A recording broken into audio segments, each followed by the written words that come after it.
Hello and welcome to our 2015 wrap-up video from Dad vs. Daughter. I'm Tim the Dad. I'm Megan the daughter. And we are going to talk about what we did in 2015.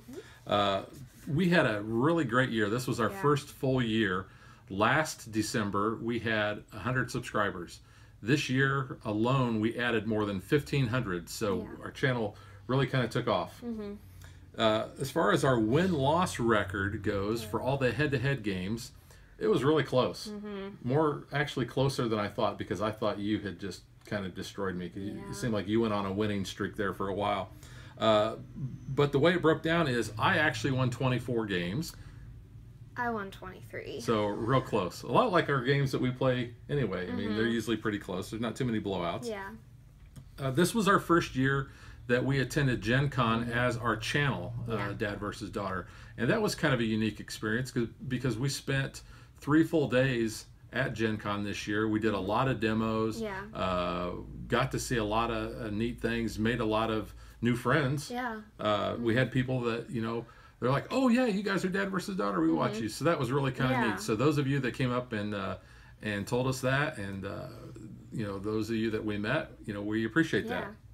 So we also demoed some really cool games at Gen Con. What was your favorite? Probably Barony in Dice City. I really liked those. Yeah. Those were fun. I liked Raptor too, from Asmodee. That was pretty fun. Yeah, that was really cool. One of the highlights was we got to demo Valley of the Kings at AEG by the actual game designer. Yeah, that was pretty cool. So you know, thanks a lot, Tom, for giving us that personal demo. That was kind of neat. Ticket to Ride UK, which it was still in prototype form, which I thought was super cool. And I really like that game, so that was really interesting for me. Yeah, because the prototype was really just kind of a blank board, and you know, printer paper taped on. Yeah, so I mean, very it was very rough, but it was. I liked it. But, well, yeah, you knew immediately you were going to like it though, because it was UK. Okay, so let's get to our top 5 games of 2015. Now, these aren't necessarily new games, but these are games that we covered on our channel. Okay, I will start off, and I want to do some honorable mentions first. My first honorable mention is what Megan had mentioned, Barony. This kind of, you know, we didn't even know about this game. We were at the Asmodee booth, and I just kind of wanted to demo it. It looked kind of cool. I was like, let's do it. They have an open table. Yeah. They invited us to come over. This was probably one of the biggest surprises of 2015. Like I said, we didn't know anything about it. And we really like this game. I do, yeah. I really enjoy it. Another one of my honorable mention games is Carcassonne Gold Rush, even though I think you beat me at this. I think I did too. I'm good at that one. we like the Carcassonne games. This had a very unique flavor to it. Really enjoyed this a lot. I liked the, what was it, the tents? Yeah, where you could jump claims, because you did that all the time. I liked that. You took all my gold. Well, yeah. Well, just like usual, teenage girl takes all Dad's money. My last honorable mention, now this game kind of gets panned a little bit, but we really like this, especially after we demoed it at Gen Con, and that is Star Trek 5-Year Mission. Now, I'm a very big Star Trek fan, and, you know, the theme on this, you know, it's kind of pasted on it. It really could be anything. But if you allow yourself to kind of get into the game, you can, the theme does kind of come out a little bit. You're rolling dice. You're trying to basically resolve alerts that come up. But, you know, this was another one we really didn't know what to expect. And we both really liked it. Yeah. Even though a lot of people don't. And I liked it so much. After we bought it that night in the hotel, I busted it open and wanted to play. Okay, so my first honorable mention is Shakespeare. Yeah, I mean, I really like Shakespeare as a writer, and I like a lot of his plays. I've been in a couple of Shakespearean plays, and this game really is themed quite well. I really enjoy it. I like the fact that you have to, like, put on the show and have to hire the actors, and you have to pay your actors. Yeah, if you watched our show, I didn't get to pay everybody, and that actually cost me the game. See, I had people I could pay, so that was good. I like this game a lot. The theming's really good on it, and I just like it overall. I think it's really good. My second one, which kind of was a surprise to me, was Starfighter, because I didn't think I would like this game at first. Yeah, and if I remember, you kicked my butt at it too. I was really good at it. I think that helps, like, enjoyment level if I'm good at it and I win. Now, that was one we actually saw at Gen Con this year, but we didn't get to demo. No. And Asmodee asked us if we'd like to take a look at it. We did, and it's a good game. I like it a lot. And it's a 2-player game, right? It's 2-player only, yeah. That's a bonus, too, because we can be able to play that. My other honorable mention is Village by Tasty Minstrel Games. So I pretty much like every single Tasty Minstrel game that we've played, and I liked Village. I liked the whole aspect of, like, having the different generations a part of that with your meeples. I like the fact that when we killed them off, we had a story about how they died. Yeah, we kind of made up our own. So if you didn't catch the video on that, go back and watch it. I think you'll find it quite humorous because there is a backstory whenever a family member dies. And we named them and everything, so I don't know. I had fun doing this one. It's a good game. I liked that game a lot. So now we'll get to our top 5 games of 2015.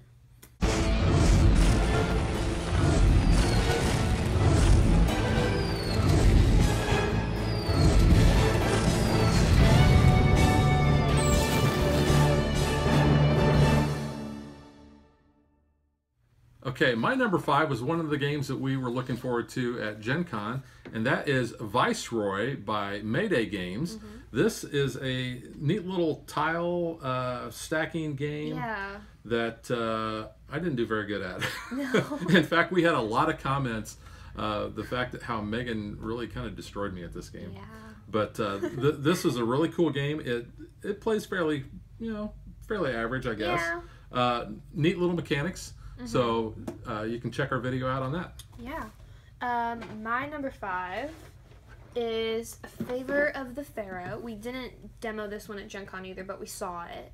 Yeah, that one was actually quite popular at Gen Con. We couldn't, there was a line to get the demos of that. But that's by Bezier Games. I really enjoyed this one. I'm not normally a fan of the dice kind of games because that's more you. Yeah, You're I do always like into dice. the dice games, but again, you're not very good at this one, I feel like. Or it's close normally when we play. Yeah. Because it's always been pretty close. Have I actually won? I think maybe like a couple.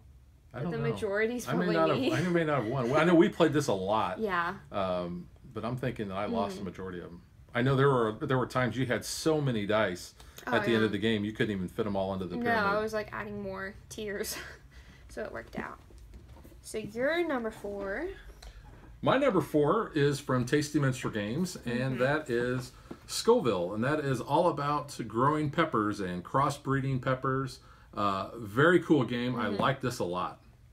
And my number 4 is also Scoville, and they have glitter peppers, which I made a lot of comments about in our video, and I really like glitter.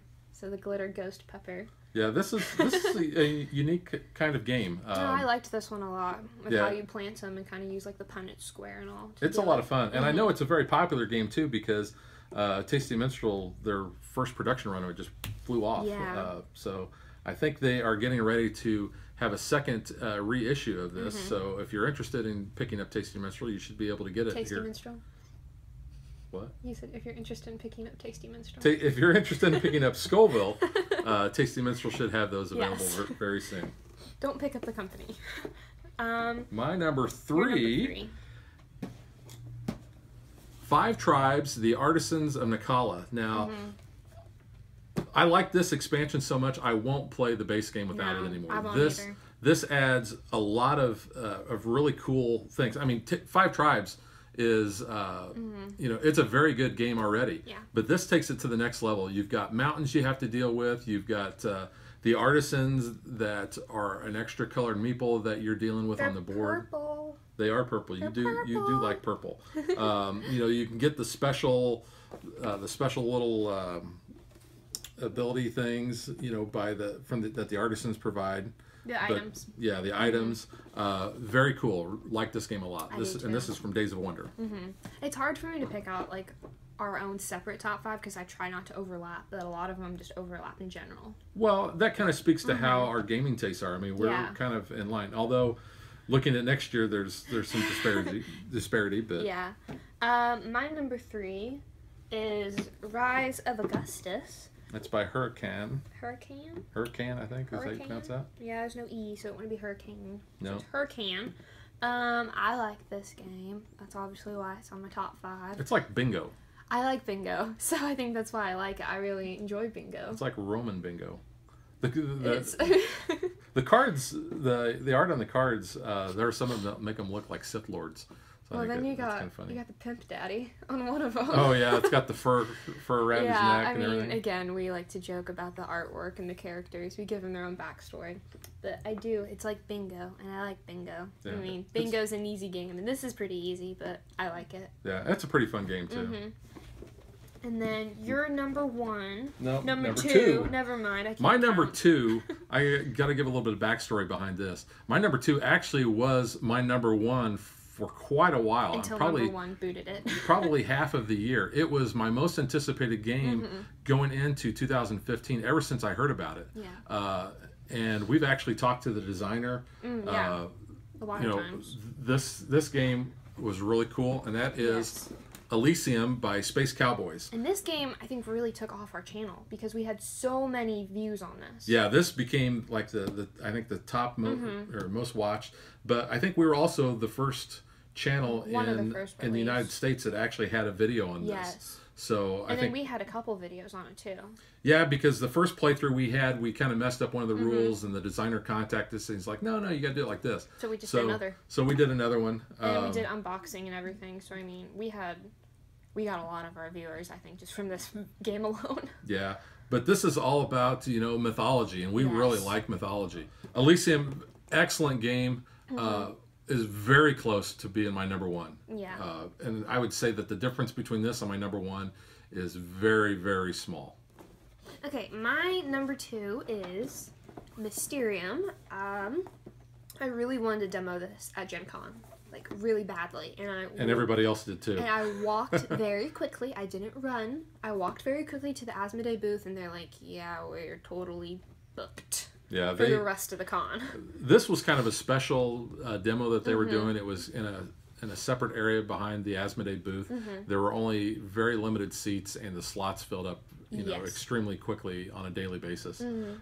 Very cool game, though. Yeah, I really like it. I like being both sides of it. I'm not really good at the medium. I'm not good at guessing a lot, but there's sometimes that we are really good at communicating what we're trying to get through. Yeah, and sometimes it's the luck of the draw with the cards that you get to use as your visions. No, I do like this game. I love the theming. It's a good October game, but I mean, you can play it whenever, but we just normally play the spooky games in October just because it adds to the theming. Yeah. But I really like this game a lot. And we actually did 2 videos on this. We switched it up so that we both were able to take turns as both the ghost and the investigators. Or the mediums. Yeah. So your number one. My number one. The game you will not stop talking about. No, I play this anytime anybody asks. Yeah. And that is Roll for the Galaxy. Now, I will say that I am not a fan of Race for the Galaxy. It's okay. I've always found it to be kind of clunky, and I really didn't get much enjoyment out of it.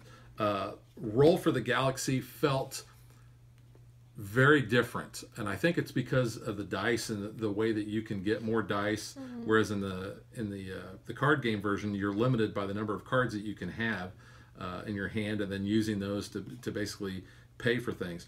But Roll for the Galaxy I thought was awesome. It's a dice game. It is a dice game, so that's a bonus for you. But even without being I mean, obviously the dice is very important and center stage to the game.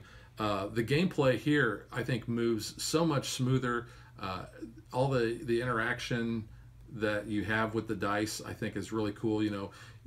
Being able to place them for different actions, hoping that somebody else picks one of those actions, and you're going to be able to, use the dice that you assign to that. The artwork on here is very similar to Race for the Galaxy. In fact, a lot of them is identical, but the artwork is really cool. Excellent game. My game of the year has been ever since I first played it. Yeah. So. And that's by Rio Grande Games. Yeah.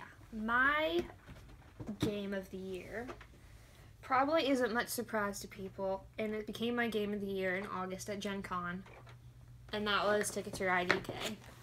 And I fell in love with it at the prototype, basically. I thought it was super cool. I mean, I'm a huge Anglophile, which I bet most of our viewers have noticed by now. Probably. You point that out a lot.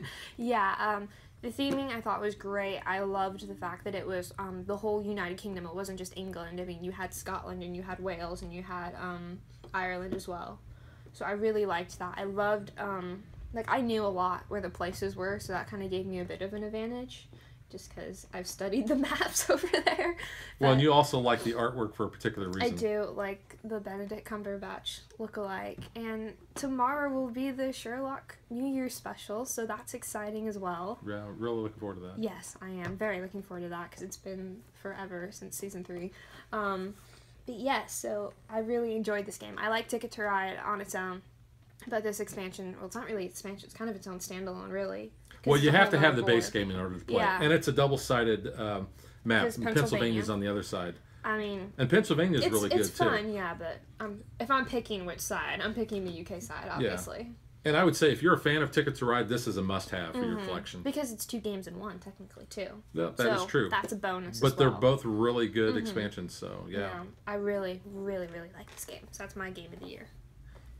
All right, so that was 2015. So let's talk a little bit about 2016. Okay. Because that starts tomorrow. Yay.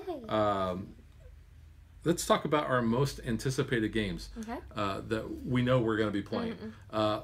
For me, I've got a few that I had listed. Steamworks from Tasty Minstrel. I've seen a little bit about it, haven't played it yet. It looks really neat. You're building little machines and things with tiles, and I like tile laying games. Champions of Midgard. That was one that we demoed at Gen Con. It's a Viking worker placement game. It's a lot like Lords of Waterdeep. There's like similarities, but it's totally different as well. But like that's the game you can compare it to. Yeah, if you take the base game of Lords of Waterdeep, this kind of takes it to the next level. Yes. There's a lot of neat things to it, and we've actually been playing it quite a bit over the holiday break, and it's a very good game. My last one I'm really looking forward to is Thunderbirds from Modiphius. Now, that's another one that as soon as we heard about it, we were excited. Yes. We talked to Chris from Modiphius, actually met him face-to-face at Gen Con, and we sat down and we were playing the prototype there. I like started teaching it to you immediately because I picked up the rule book and went with it because I was so excited that there was a Thunderbird game. Yeah, and we had a lot of people that were stopping and looking and asking us questions. We're like, well, we're trying to learn it too. You know, but a lot of interest generated around that, so I'm really looking forward to that. That is like probably my most anticipated game of next year because I love Thunderbirds and I just love the theming of it, and it's super, super cool, and I'm really looking forward to playing that one. Anything else you're looking forward to? Machi Koro. I mean, it's not really a new game, but I like it, and I know we're going to be showcasing that hopefully in the next year, so. Yeah, and you usually... I'm pretty good at that you one. usually beat me, you know, quite often at that. But I really enjoy that game. It's just... And it's a dice game. It's a dice game. Well, kind of. It's more of a card game, too. It's like luck of the roll with your 2 dice, though. It definitely is. But I wouldn't consider that one a total dice game. Yeah. It has dice elements. Yeah. But I'm looking forward to that one as well. I mean, there's a lot of games we're looking forward to, but we're not going to spoil it either, so. Yeah. Well, speaking of spoiling, here's a little video of some of the games that we will be bringing you in 2016.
So we hope you saw some games on there that you're looking forward to seeing. We're definitely looking forward to playing them. Yeah. You know, there's a lot of really cool games on there.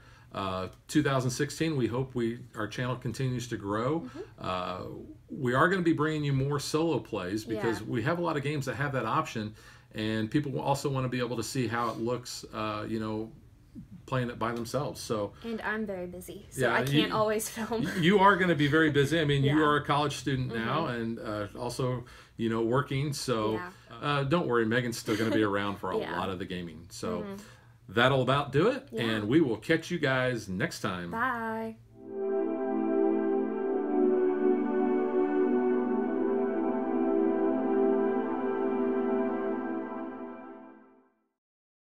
Like and follow us on Facebook to stay current on our show schedule, sneak peeks at future shows, and to interact with us.